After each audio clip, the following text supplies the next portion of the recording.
Eh bien, yoplait tout le monde, comment allez-vous? Moi ça va super. Aujourd'hui on se retrouve pour une nouvelle vidéo, on va un peu faire la suite de la dernière vidéo que j'ai sortie concernant la bourse de Béthune. Mais là cette fois-ci on sera plutôt sur la présentation de ma nouvelle espèce de fourmi qui est la Camponotus parius. Dans cette vidéo je vais vous faire quelques images de l'espèce, je vais vous montrer le couvain et vous faire une sorte de petite fiche d'élevage par mes soins. Bien sûr, elle sera à prendre avec des pincettes car j'ai rien d'avoir l'espèce il y a vraiment une semaine quasiment. Et la plupart des informations que je vais vous donner sur l'espèce ne sont pas forcément exactes car ça fait seulement une semaine que je la possède, donc niveau connaissance sur celle-ci, bah voilà, c'est pas terrible. Donc la plupart des infos viennent de sites comme Antarium, Myrmecofourmis ou d'autres sites de fourmis qui parlent de l'espèce en général. Alors pour la reine, on est de 14 à 15 mm, pour les ouvrières de 5 à 8 mm, pour les majors de 10 à 12 mm.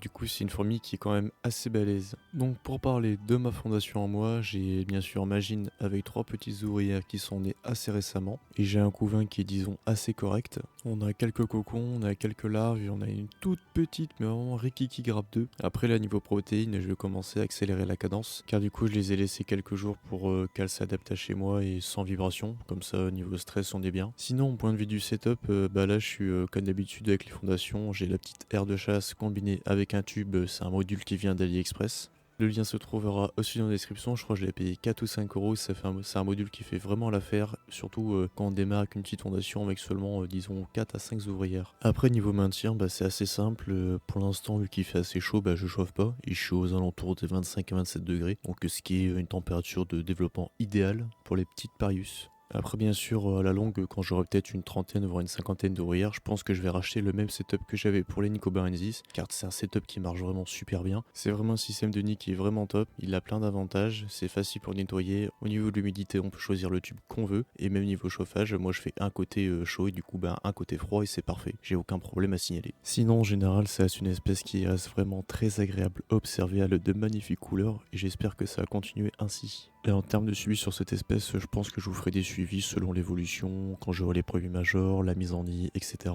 Après ce suivi, je vais la redéposer au calme dans ma petite étagère à fondation et je vais la laisser peut-être une dizaine voire une quinzaine de jours le temps que le stress se dissipe et que la fondation démarre convenablement. J'avais aussi oublié de vous préciser, c'est une Camponotus qui est originaire de l'Asie. Et pour vous donner quelques précisions supplémentaires, c'est plutôt l'Asie de l'Est avec la Chine et l'Inde où on la retrouve principalement. Sur ce, je pense que j'avais dit tout ce que j'avais à dire depuis la réception de l'espèce, c'est-à-dire quelques jours. Donc si cette vidéo vous a plu, n'hésitez pas à mettre un pouce bleu à celle-ci. Si vous avez une question concernant l'espèce, n'hésitez pas à mettre un commentaire. Les commentaires sont là et je serai le premier à vous répondre. Et si vous voulez suivre le prochain suivi de l'espèce, alors n'hésitez pas à vous abonner à la chaîne. Sur ce, moi je vous laisse ici. Allez, salut tout le monde!